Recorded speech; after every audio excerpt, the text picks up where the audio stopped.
6 महीने की कन्या है, वो माँ के पेट के ऊपर स्तन ढूंढ रही है, दूध ढूंढ रही है, लेकिन उन स्तनों में दूध नहीं है। माँ को कुछ खाने को मिलता नहीं तो दूध कहाँ होगा। जो 3 वर्ष की है वो माँ के सिरहाने खड़ी है और रो रही है। और जो तीसरी कन्या है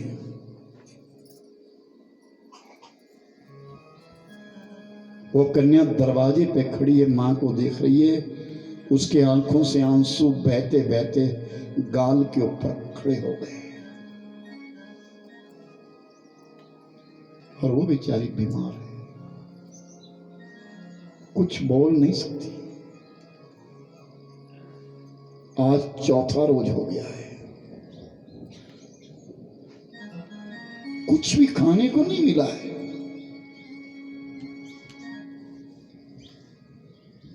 मां के स्तनों में दूध नहीं है, वो बिटिया दूध ढूंढ रही है, लेकिन वो तो सूखे है, उनमें दूध आई नहीं। उस समय दरवाजे के ऊपर मृत्यु का दूत आया। यमराज ने अपने दूत को भेजा, जाओ उसे लेकर के आओ। उसका समय आ गया और मृत्यु का दूत जब दरवाजे पे खड़ा हुआ तो उसने उस दृश्य को देखा।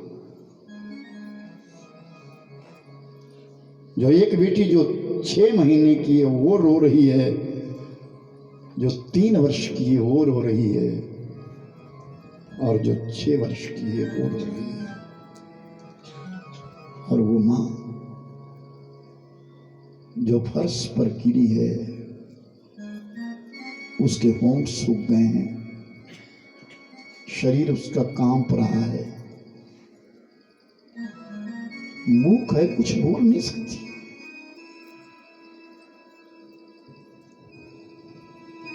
उस मृत्यु के दूत को दया आ गई, मैं इसे नहीं ले जाऊंगा, अगर मैं इसको ले जाऊंगा तो इन कन्याओं का क्या होगा। ऐसा मन में विचार आकर के वो मृत्यु का दूत लौट गया। और जब वो यमराज के पास पहुंचा तो यमराज ने कहा, तो इस स्त्री को नहीं लाया। उसने पूरी कहानी सुनाई। महाराज मुझे दया आ गई, मैं उससे नहीं ला सका। तो जाओ, तुम्हारे लिए श्राप है, तुम्हें मृत्यु मंडल पर जाना होगा। मृत्यु मंडल पर जाओ, यहां लौट के तब आना जब तुम 3 बार हंसोगे। जब तुम्हारी करनी के ऊपर तुम्हें हंसी आए और 3 बार तुम हंसे, तब लौट करके तुम इस यमलोक में आओगे, अन्यथा जाओ भोगो दंडो। मृत्यु के दूत को कभी प्रेम नहीं होता, प्रीति नहीं होती। तूने क्या किया? तेरे हृदय में दया कहां से आई? लौट जाओ।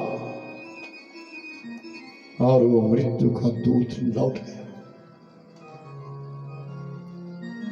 इस मृत्यु मंडल पे आ गया, इंसान बनकर के आया।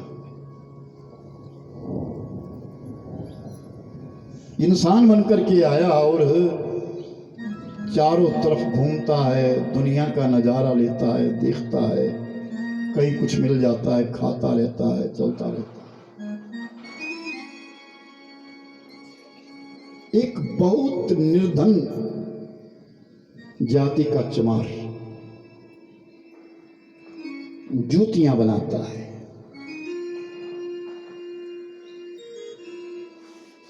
वो जूतियां बनाता है, उसको बाजार में बेचता है, अपने बच्चों को पालता है। निष्कपट, उसके अंदर कोई कपट नहीं है, कोई छल नहीं है।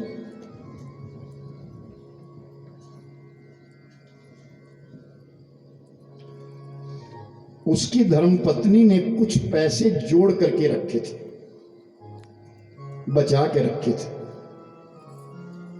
कल दीपावली है और आज वो पैसे उसने उस चमार को दिए, ले जाओ बच्चों के लिए कोई अच्छे से वस्त्र लाना और कुछ मिठाई लेके आना। ठीक।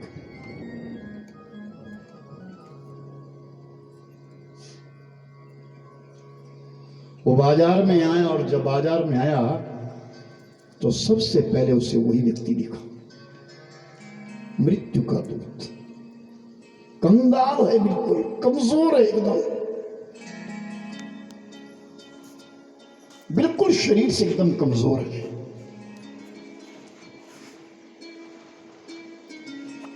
और वो मोची सामने आ गया। कौन हो तुम? मैं पथिक हूं। भूखे लगते हो? हाँ, कई दिन हो गए कुछ खाया नहीं। उस चमार के लिए दया आ गई। वो हलवाई की दुकान पे ले गया और उसने उसको भरपेट भोजन करवाया। बोले तुम्हारे पास तो कपड़ा भी नहीं है। हाँ, नहीं। कपड़े की दुकान पे ले गया और उसके लिए एक पोशाक तैयार करवाई। तुम रहते कहाँ हो? कहाँ के हो? मेरा कोई घर नहीं, मेरा कोई घर नहीं। मेरे साथ चलो। चलो।